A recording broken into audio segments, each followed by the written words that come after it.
Learning window. A verb that does not change its form even when the person and number of the subject changes is called a non-finite verb. Kinds of non-finite verbs. There are 3 kinds of non-finite verbs. The infinite, to read, to sing, to paint, present infinitive. The participle, reading, singing, painting, present participle, read, sung, painted, past participle. The gerund, reading, singing, painting. The present participle and the gerund have the same form, the ing form, but their functions are different from each other. The participle is partly a verb and partly an adjective, and the gerund is partly a verb and partly a noun. The infinitive. Read these sentences. 1. I want to learn skating. 2. Aditi wants to learn tap dancing. In these sentences, the verb want is the finite verb and to learn is the infinitive.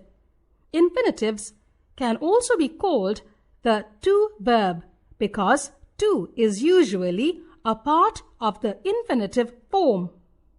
Functions of the infinitive. An infinitive can be used A as the subject of the verb in a sentence. Example, to err is human.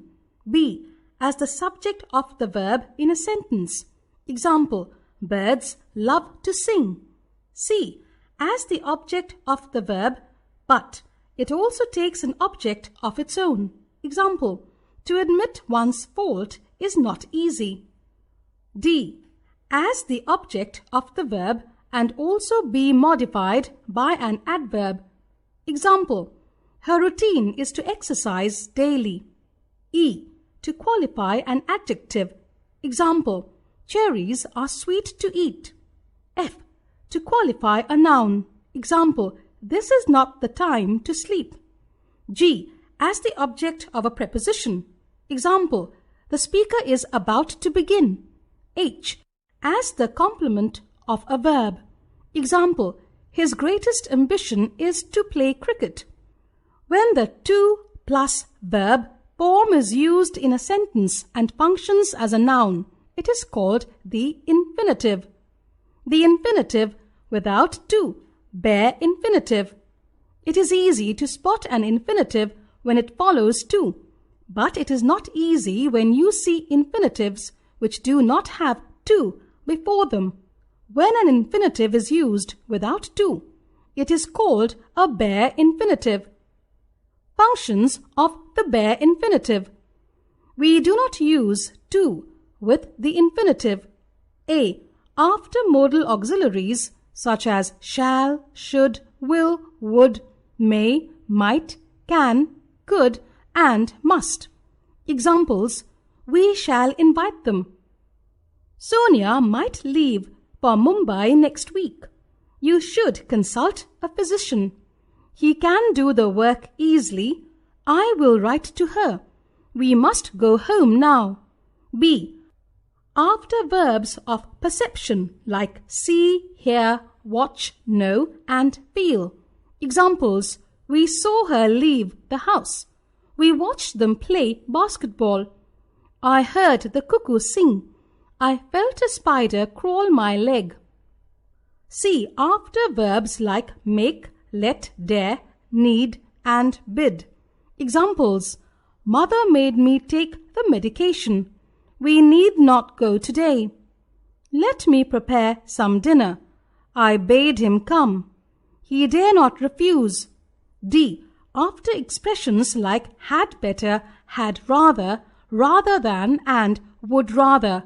Examples, you had better go before it gets dark.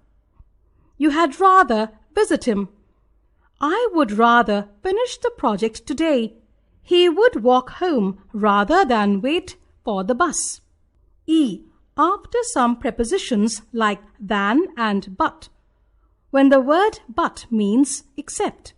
Examples, you do nothing but eat ice cream. Here, but means except. He can play the violin better than sing. Learning window. The participle. read these sentences. 1. The flying kites looked attractive in the sky. 2. The amused children laughed a lot. In the first sentence, the word flying is formed from the verb fly by adding ing. It is therefore like a verb. However, it is also describing the noun kites. Hence, it is performing the work of an adjective. Similarly, in the second sentence, the word amused is formed from the verb amuse by adding d. Therefore, it is like a verb, but amused is also describing the noun children. Hence, it is performing the work of an adjective. A participle is that form of a verb that can act as an adjective in a sentence. We can say that a participle is a verbal adjective. Kinds of participles. Participles are formed by adding ing, ed, d, t, en, or n to verbs. When a participle ends with an ing, it is called a present participle. When it ends with ed, d, t, en, or n, it is called a past participle. Present participles. The present participle is always active. It denotes an incomplete action or state and is formed by adding ing to the root form of the verb. Examples: the barking dogs ran around. The sleeping cat is black. In these examples, the present participle 1 is formed by adding ing to the root form of the verb. 2 is active in form. The dogs were barking, the cat was sleeping. 3 describes an incomplete action or state. The process of barking and sleeping continues. Past participles. The past participle denotes an action or state which is completed and is no longer in progress. If the past participle is formed from a transitive verb, it is passive in form. The past participle ends in ed, d, t, en, or n. Examples: those painted chairs look nice. The stolen goods were recovered by the police. In these examples, the past participle 1 ends in ed and n. 2 describes an action that is complete or a state which is over. The painted chairs, the process of painting is complete.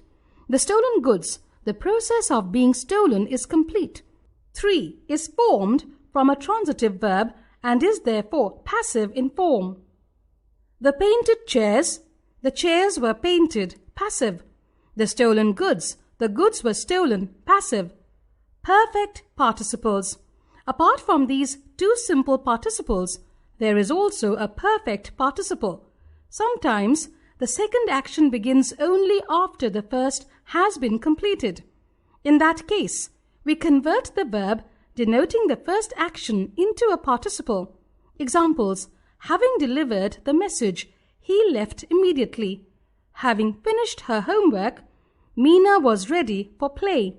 These sentences mean that after delivering the message, he left immediately, and after finishing her homework, Meena was ready for play, respectively. These are examples of perfect participle, where the action has been completed at some point of time in the past. Learning window. The gerund. The ing form of a verb can also be used as nouns. You know that only a noun or a pronoun or a word or group of words acting like a noun can be the subject or object of a verb. Now read these sentences. 1. Surfing is an exciting water sport. 2. I like reading mystery stories. In the first sentence, surfing is the subject of the verb is. Therefore, it is acting like a noun, and it is formed from the verb surf plus ing. In the second sentence, reading is the object of the verb like. Therefore, it is acting like a noun, and it is formed from the verb read plus ing. When the ing form of a verb is used as a noun in a sentence, it is known as a gerund. We may say that a gerund is a verbal noun. Functions and usage of gerund. A. The gerund can be used as a subject of a verb. Examples: swimming is one of my favorite ways to get exercise. Driving too fast is dangerous. B. The gerund can be used as an object of a verb. Examples: I like reading poetry. Grandma enjoys knitting. C. The gerund can be the object of a preposition. Examples: Meghna is interested in learning to cook. Here the gerund learning is the object of the preposition in. Parul is afraid of riding horses. Here the gerund riding is the object of the preposition of. D. The gerund can be the complement of verbs such as be. Examples: Their idea of fun is swimming in the pool. My mistake was trusting him. E. The gerund can be used as a simple noun. When used as a simple noun, it is preceded by the and followed by of. Examples: The hunting of tigers is a punishable offense. The time for the singing of the birds has come.